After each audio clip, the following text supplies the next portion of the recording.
Hi everyone, it's Graham again and welcome back to my channel.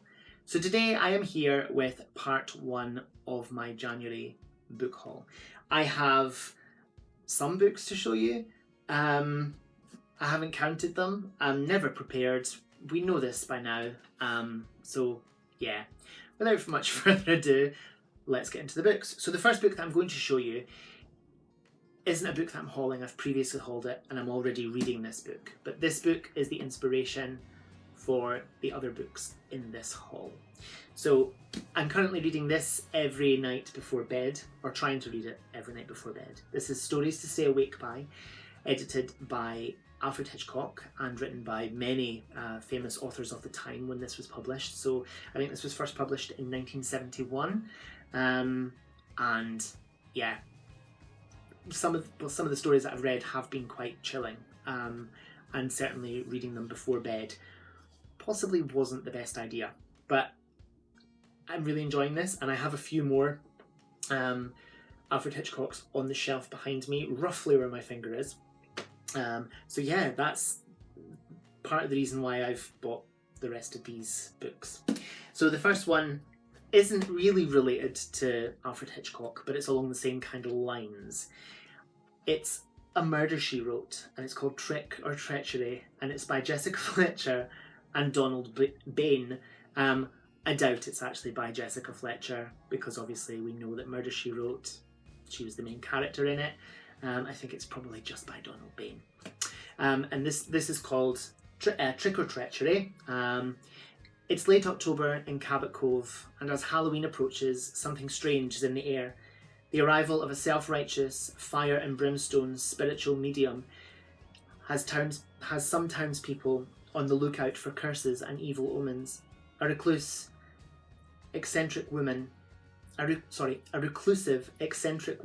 has others whispering that she is a real-life witch, and the upcoming annual Halloween party has Jessica Fletcher frantically searching for the perfect costume. Then the whole town ends up spooked when the alleged witch ends up dead in the graveyard, and everyone at the party is a suspect. Jess takes it upon herself to stir through a witch's brew of motives and concocts a scary scheme of her own to make sure a guilty ghoul doesn't get away with murder.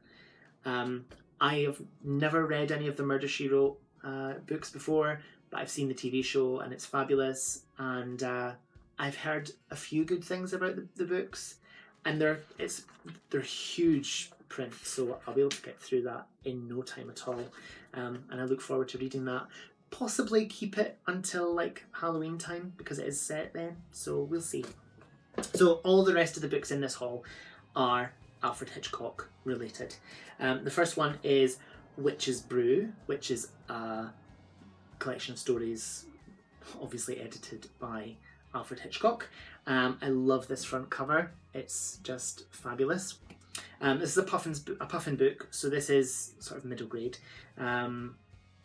Witches, sorceresses, and a modern vampire feature in Alfred Hitchcock's Cauldron of Horrors, this heart-thumping collection of stories put together by the man who, till his death in 1980, was regarded as the master of terror, is guaranteed to give you the jitters.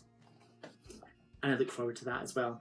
Again, I will probably save this until later in the year, around about Halloween time, October, autumn, all that kind of spooky goodness. So the next one is, I'm so happy with this, because as far as I'm aware, this is the American edition, this is the American cover, and I couldn't be more happy because it's quite a rare one. And I found it online, and the picture on the listing said that it was just a stock image, and I thought, oh please let it be this edition, and it was, and I just love it. Again, another one I will save until Halloween time, and sorry for that glare there. There we go. So it's Ghostly Gallery, edited by Alfred Hitchcock, and just another collection of spooky stories.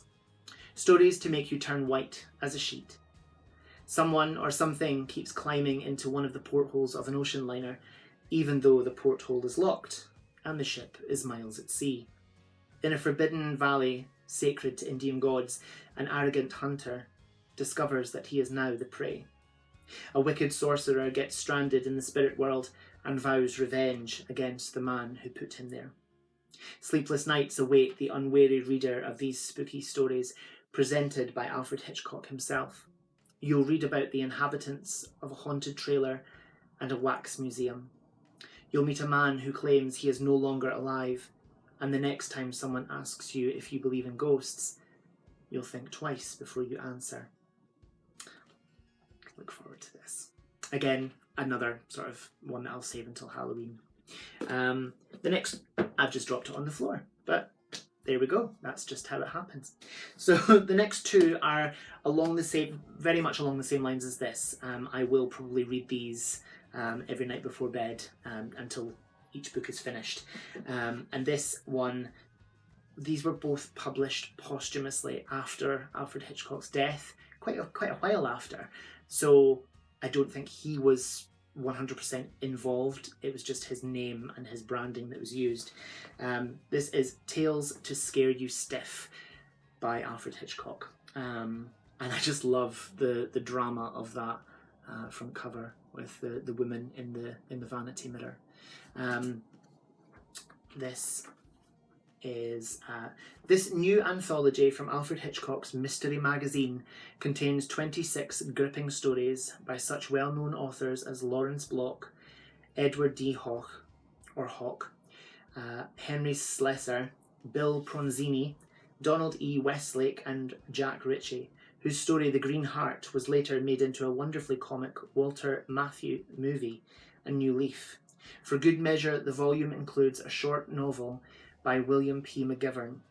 27 tales in all, each one calculated to startle, shock, dismay, and appall you in just the way you associate with the name of Alfred Hitchcock.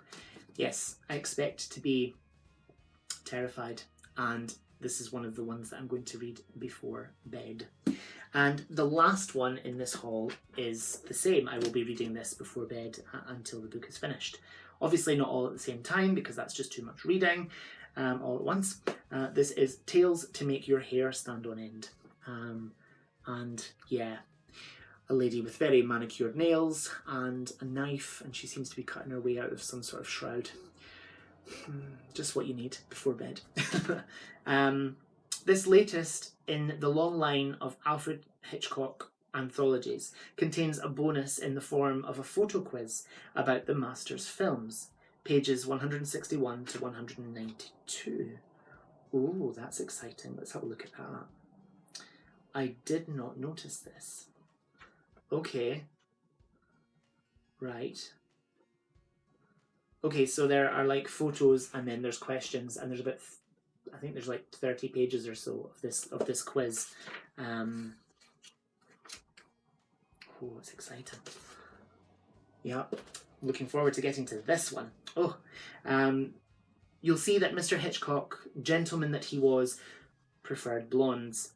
But whether you're a gentleman or a lady, or prefer to be thought of as an undifferentiated person, and whatever your hair colour is, this superb collection of horror stories is likely to make it stand on end. Just look at the list of contents and the names of the authors, and you'll know the sort of thing you're in for.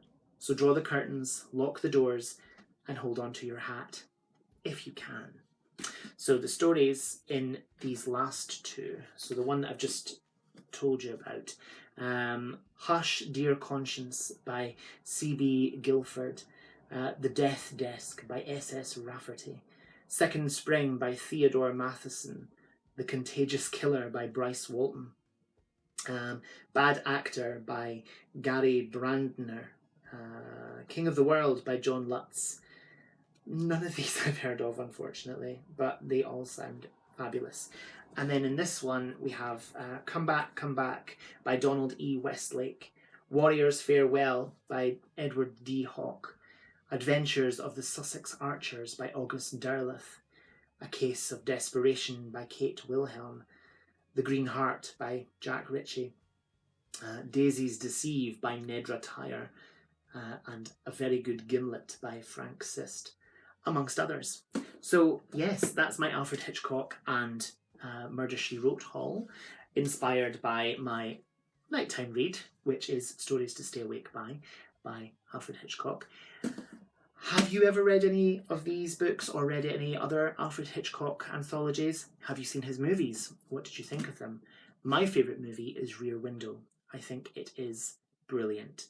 And indeed, all of his movies were fabulous. The birds scared me a lot.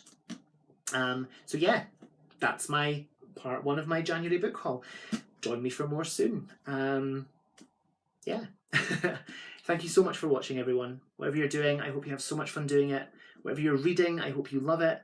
Stay fabulous, be amazing, be yourself, stay safe, and I'll see you again soon for another video. Bye-bye.